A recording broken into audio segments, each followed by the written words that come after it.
Hey guys, what's going on? So we're continuing on our unique treasure review. We're doing Assassin and Archer today. Once again, we're on the website maskofgoblin.com. Even though I said this at the very beginning in my previous video, people were still asking me what website I'm using. So it's maskofgoblin.com, ask again. So we are first taking a look at Epis here. She gets a mana reduction of 1 and a crit damage boost of 50%. This is her third skill, of course, Devil's Prom. It has a pretty big AoE and quite a lot of damage, but I don't think many people use it in Arena. I think it's mostly skill 1 and 2, but with the mana reduction and the fact crit damage will be increased, this treasure definitely could make her third skill viable as well. We are accidentally on 5-star again, so the mana reduction is still there, of course. Crit damage is just a bit lower, so I don't think it would be a huge deal to star it up anyway. So now we're looking at Ezekiel, or however he is pronounced. His is pretty interesting. He'll gain an additional stack of Cursed Blood, meaning if he just do his first, second, and then third skill, he'll have all 4 stacks he needs to go into his Fury state. I think that's actually really nice. I mean, all of his skills have very short cooldowns, 8 seconds on skill 1, 7 seconds on skill 2, or 10 seconds on skill 2 and 7 seconds on skill 3, but getting it off that much quicker also may be viable in Arena. I know people were trying him a while ago and they were saying he needs to be in his Fury state to do any damage, and this would allow him to get there a bit quicker. Raising at star level increases the damage boost. Next we're looking at Fluss. He will dodge all M damage during the duration of the skill while boosting the damage. So it is a somewhat long attack, and if he were to ignore all damage during it, I think it would be okay, but just M damage, you know, I don't know, there are a lot of physical DPS running around in Arena as well, so to me this doesn't seem very good at all. I'm just gonna say it like that. Next we're looking at Gladdie and his ultimate punch. The skill cooldown will be reduced by 30%, and each activation of it, damage will be increased by 4%, which can be stacked up to 10 times. So I think this is a very good treasure, because it's not niche at all. I mean, the damage effect increase is more for longer fights like Guild Raid and World Boss, but just the skill cooldown by itself is a pretty amazing effect on probably one of the strongest skills there are. Wow, and raising its star level increases the damage to 10%, so that means 100% after casting it 10 times. I mean, with the 30% skill cooldown reduction, you could probably get that up there. Yeah, very solid treasure for Gladdie. Now we're looking at Miru. Again, it's just a damage boost and an attack boost upon criticling, but since she is a DPS, she probably will be criticling most of the time, so that's probably going to be a pretty constant 10% attack buff. At 0-star, I can imagine that goes up to like 50% at 5-star. That would seem about, okay, 25% is still pretty good, and the damage bonus on her third skill is always at 50, so I definitely prefer it like that. So this doesn't change Miru in any sort of way, basically just increases her overall DPS, which of course, you know, is never a bad thing either. Moving on to Rhino now, again, we just have a damage boost here like most have, and 1/5 of a mana orb upon criticling. I'm not sure how mana hungry Rhino is, but mana just doesn't really seem to be a problem. Getting it to 5-star as usual just increases the damage. I mean, I don't think it's going to help with mana all that much anyway, because I mean, her third skill has a 25-second cooldown, so even if it would count each attack as a crit, I still am not sure if they would really help. So in my opinion, Rhino's isn't that great either. Next, we're moving on to Roy. Of course, Roy's is up because Roy is up. That's just how the cookie crumbles. He does just have the basic damage boost on his unique treasure, but as far as I'm aware, Roy is very mana hungry, and even though his skill 3 has a 20-second cooldown as well, it can be reset as long as you deliver a critical hit, which, you know, Roy's are gonna have max crit. Getting up to 5-star increases the damage, obviously. And finally, we have Tanya. Hers is another pretty interesting one. She'll gain stealth immediately upon using her third skill. I mean, I will admit I'm a little bit confused with this one, because I mean, without the treasure, she goes into her stealth mode as well. But maybe it means actually instantly, like, you know, as soon as you tap the skill 3 button, she's in stealth mode. If that's what it means, then okay, that might be a little bit different. And if you happen to be in stealth mode before using it, then you'll just get a 20% attack boost for 10 seconds. Hers also seems very, very good. She is pretty much purely an arena hero, of course. As with all heroes, you can use them everywhere, but I think that's where she really shines, and this unique treasure seems to be very important for her. Star level is damage. So now I'm moving on to archers, starting with Arch. He's got the basic damage bonus as well as increasing the attack of all allies by 30% for the duration of the shield. The shield lasts 5 seconds, so it's not very long, but a 30% attack boost could definitely make a big difference in something like an arena battle, because again, well, I mean, he was pretty popular in arena. I think some people still use him. Regardless, it does seem like a pretty solid treasure. Again, stars are basic damage. Next, we're looking at Dim Boy. His doesn't really need any explaining, just a damage boost and a blind duration buff, increasing it from 6 seconds to 8 seconds. Raising the unique treasure increases the blind duration 4.5. It starts at 6, so that'd be a 10.5 second blind.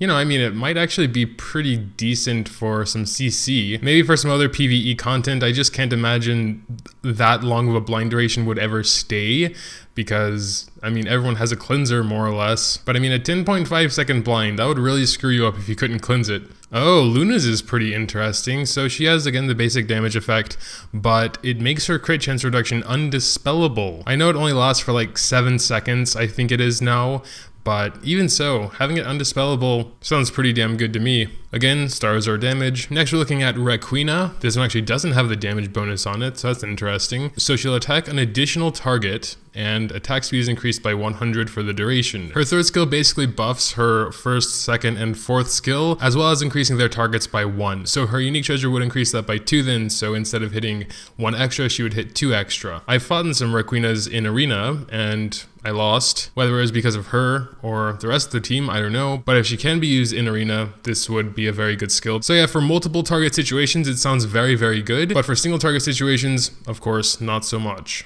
Next, we're looking at Selene. She has the basic damage buff as well as a P damage amp. 20% P damage amp for 10 seconds. Her skill cooldown on skill 3 is 20 seconds, so it'd have a 50% uptime. Let's see what raising the stars does to that. Nothing to the P amp, but increased damage there. So, I mean, this is her highest damaging skill, as far as I'm aware. Again, Selene's one of those heroes I don't own. So the damage buff might be nice, and you know, a little bit extra P amp for your physical team. It never hurts. I would just say it's a little underwhelming. And finally, we have Jana, the Dragon Slayer. So hers is actually very disappointing, if I get everything right. I mean, mana cost reduction, who cares about that for a purely PvE hero? And then the duration is increased by 5 seconds, but it has a 25-second cooldown with a 30-second duration, so that is also useless.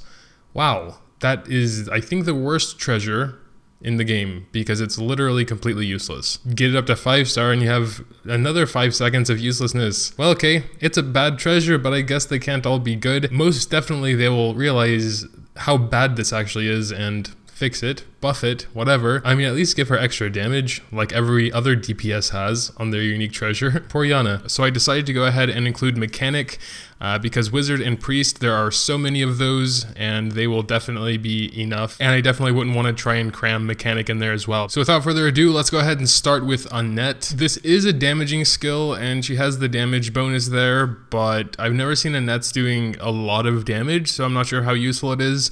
But you will also gain 2 stacks of charge, which apparently can be also stacked while in the overcharge state. So I guess you get a tiny little head start for your overcharge, or add on to any others you stack on during overcharge. That's at 5-star. It's the same at 0-star, just the damage is less, so I guess that won't really make a huge difference. So just first impressions wise, it doesn't seem that great, but maybe an Annette Pro can set me straight, tell me if there is actually a redeeming quality about it, because 2 stacks of charge every 25 seconds doesn't seem like it's going to make a big difference. Next, we're looking at Blackrock.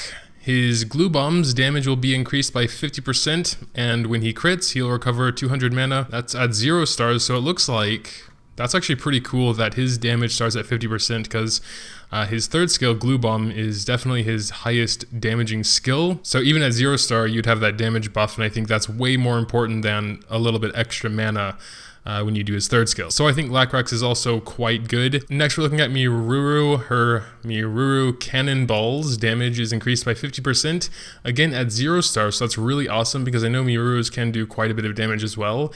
And the cooldown is reduced by 12%. Her skill 3 has a 20-second cooldown, so any cooldown reduction is going to be pretty significant there, even 12%.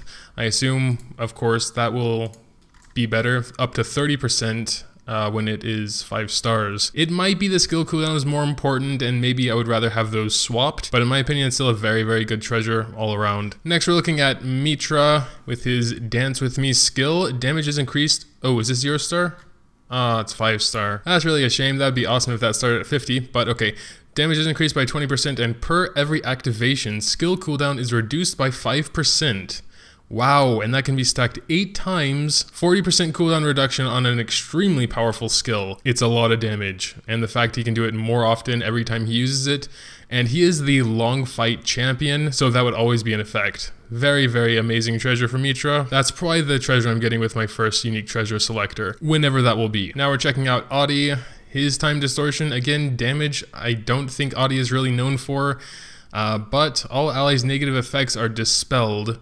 Well, I mean, that is pretty interesting. 35-second cooldown, so he's not going to be a very reliable dispeller in any sense, but I think it's an okay little add-on. Like, if you use Audie a lot and you get his treasure, I probably wouldn't complain. I don't know, it just doesn't seem that amazing to me. Getting up to 5 stars increases its damage, so definitely no pressure to get more than 1. And finally, we have Rodina with her custom bullet 7. Basic damage boost as well as a defense ignoring effect at the last hit. Well, I'd say it'd probably be pretty good for PvE, because I can't imagine she'd get those 10 shots off in PvP without getting interrupted, because I don't think her third skill comes with any sort of CC immunity as far as I know, so it would just be the damage increase in that case. For guild raid or so, it might be quite good.